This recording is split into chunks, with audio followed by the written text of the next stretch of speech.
ओम नमो भगवते वासुदेवाय। ओम नमो भगवते वासुदेवाय। ओम नमो भगवते वासुदेवाय। श्रीमद् भागवतम तीसरा कैंटो 25वां अध्याय 22वां श्लोक हमने सुना था। 21वें श्लोक में कि साधु के क्या लक्षण हैं, कुछ हम लक्षणों को डिस्कस कर रहे थे।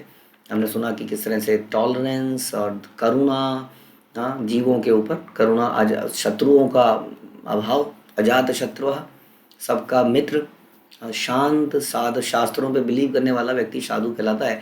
और यहाँ पर एम्फेसाइज कर रहे हैं कपिल भगवान अपनी माता को कि यदि तुम्हें आगे बढ़ना है तो तुम्हें ऐसे लोगों की संगति करनी पड़ेगी। यस, तब ये भारी भरकम काम आसान हो जाएगा। Otherwise it is not possible कि हम अपने प्रयासों से इन गुणों को अर्जित कर पाएँ। आगे बोलते हैं, मयि अनन्येन भावेन भक्तिम कुर्वन्ति ये दृढ़ां मत्कृते त्यक्त कर्माण त्यक्त स्वजन बांधव। ऐसा साधु अविचलित भाव से भगवान की कट्टर भक्ति करता है। ये इंपॉर्टेंट पॉइंट है। साधु के लक्षण तो बताए पिछले श्लोक में, हालांकि प्रभुपाद ने परपट में क्लियर कर दिया था। करते हैं प्रभुपाद, साधु वही है जो भगवान का भक्त है। हाँ, ये गुणों के साथ साथ यदि ये गुण है और भगवान का भक्त नहीं है तो वास्तव में साधु कहलाने लायक नहीं। इसलिए कह रहे हैं ऐसा साधु, हाँ, जो कि टॉलरेट करता है, जो कि सबके प्रति दया रखता है, सबका मित्र रहता है, किसी को शत्रु नहीं मानता इत्यादि, जब ये अविचल भाव से भगवान की कट्टर भक्ति करता है, तब ये वास्तविक साधु है। तो भगवान के लिए वह संसार के अन्य समस्त संबंधों को, पारिवारिक, मैत्री इत्यादि सबका परित्याग कर देता है। यदि करना पड़े तो, ऐसा नहीं परित्याग कर ही देता है, क्योंकि यदि वो सारे मित्र लोग, या आप ये कहिए कि ऐसे मित्र बनाता है जिनका उद्देश्य भी उसी के तरह है, भगवान की अवचलित भक्ति करना। तो ऐसा नहीं है कि भक्ति योग में मित्र नहीं होते, हमारे संबंधी नहीं होते, हम मिल बैठ के सेलिब्रेट नहीं करते।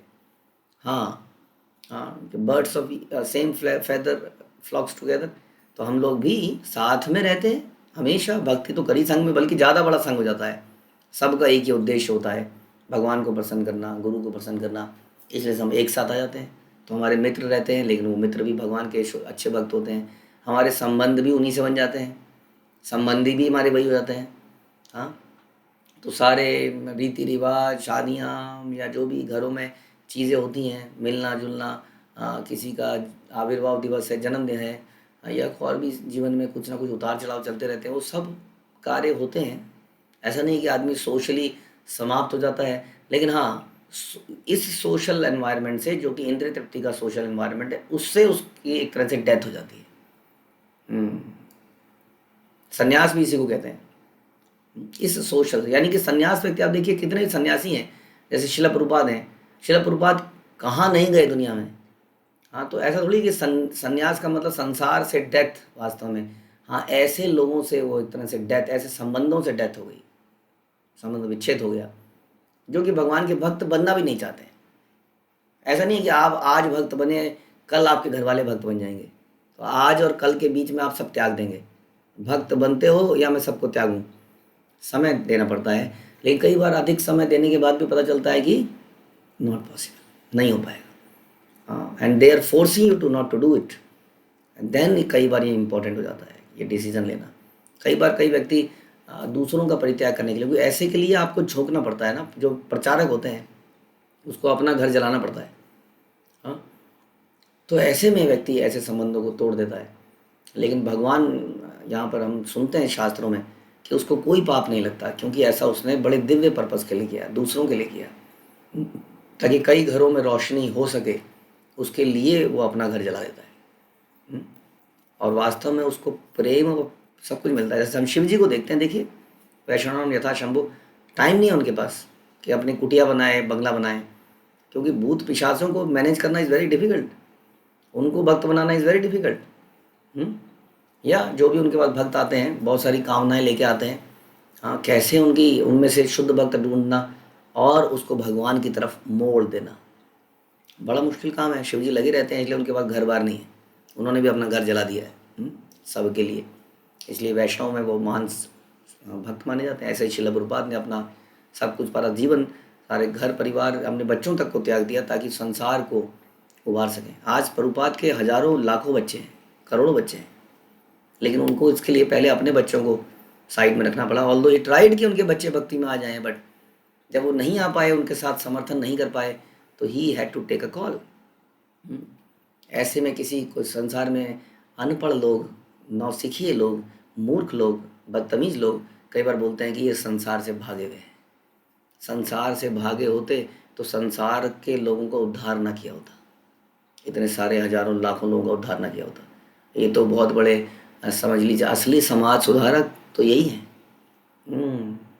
तो ये समझना पड़ेगा। तो बता रहे हैं यहाँ पर इसी को कि ऐसा साधु अविचलित भाव से भगवान की कट्टर भक्ति करता है, और यदि रास्ते में कोई संबंध उसके बीच में आ जाते हैं तो कई बार ऐसे मित्रताओं का वो परित्याग कर देता है। तो हमने आपको समझा कि ऐसी मित्रताओं का वो ऐसे ही परित्याग नहीं कर देता, पहले वो सबको भक्त बनाने का प्रयास करता है, धीरे धीरे, शनि शनि। बट कई संबंध ऐसे रिजिड हो जाते हैं कई बार, कई लोग इतने अपने अज्ञानता में इतने दृढ़ हो चुके हैं, नहीं माने, हम नहीं सुधरेंगे, like a tail of a dog. तब ऐसे में परित्याग करने के अलावा कोई चारा नहीं रहता है। लेकिन हमने ये डिस्कस किया कि संबंध फिर भी बनते हैं, भक्तों के समाज में उसके अनेक संबंध बनते हैं। तो इंसान संबंधों के बिना नहीं रह पाता है। हाँ, लेकिन वो उसके संबंध फिर उन्हीं लोगों से बनते हैं जो उस तरह से सोचते हैं, क्योंकि उन्हीं का संबंध आगे बढ़ सकता है।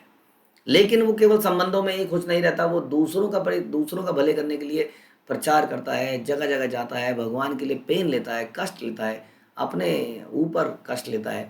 तो ऐसा साधु की बात कर रहे हैं हम, उस साधु की बात कर रहे हैं।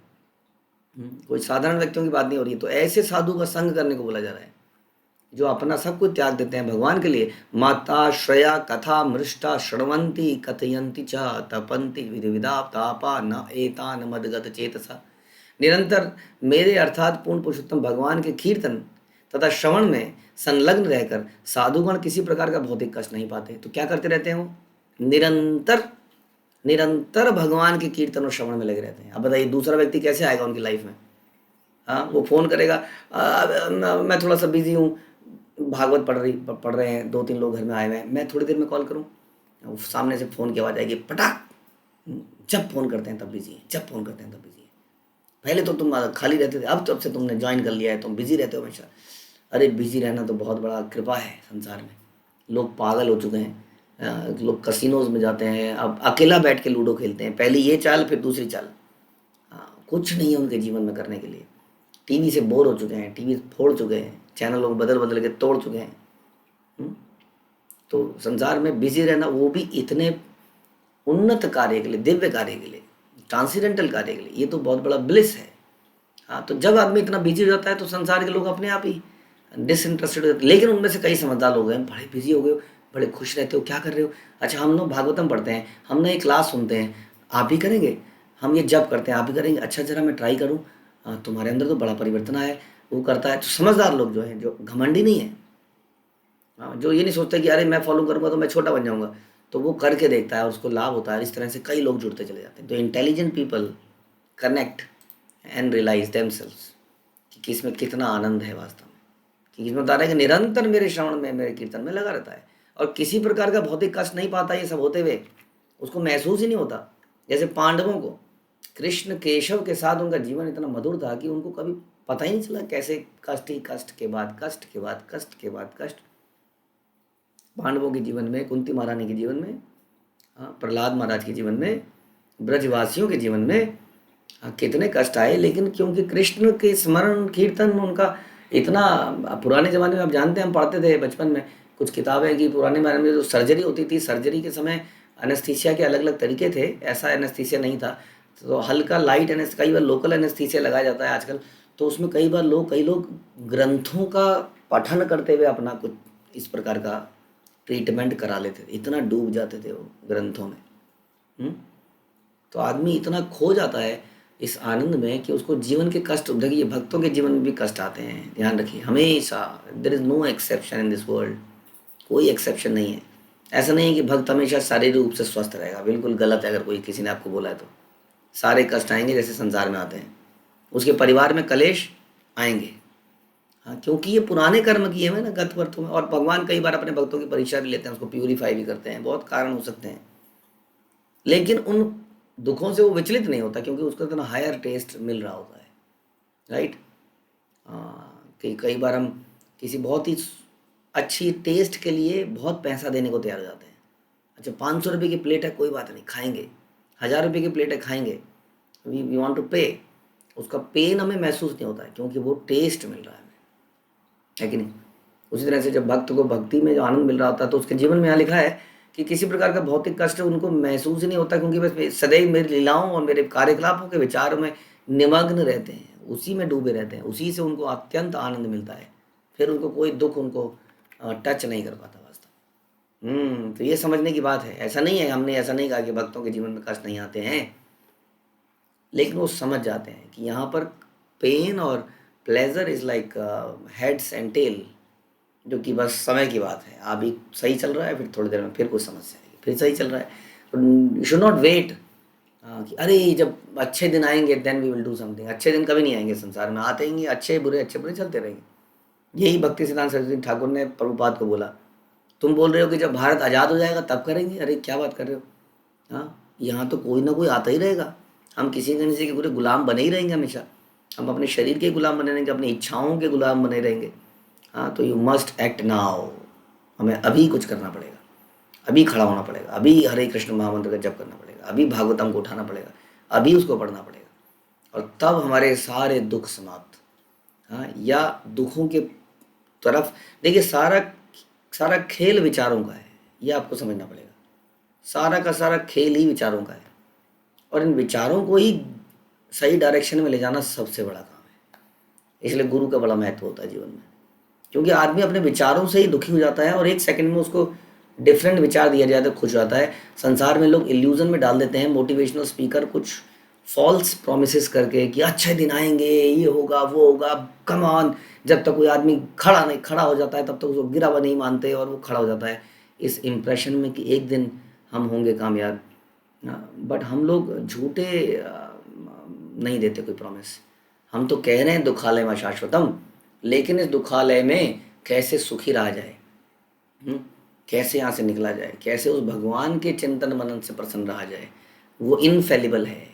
किसी प्रेमिका के ख्यालों में मेरे सपनों की रानी कब आएगी तू, लेकिन जिस दिन आ जाएगी उसके थोड़े देर बाद चली जाएगी तू, और तब बड़ा दुख दे के जाएगी तू, जबरदस्त दुख। आदमी मजनू बन जाता है, देवदास बन जाता है। तो ये जो हैंकरिंग है, इस तरह का जो मोटिवेशन है, वो टेम्परेरी है। पोजीशन के लिए, नोट के लिए आदमी उसके पीछे, हम लोग जो मोटिवेशन दे रहे हैं वो इतना हाई है दैट कृष्ण वो इनफेलिबल है, अच्युत है। उनके प्रति लगाव, उनके प्रति अटैचमेंट कभी हमें गिराएगा नहीं, हमें ऊपर ही लेके जाएगा।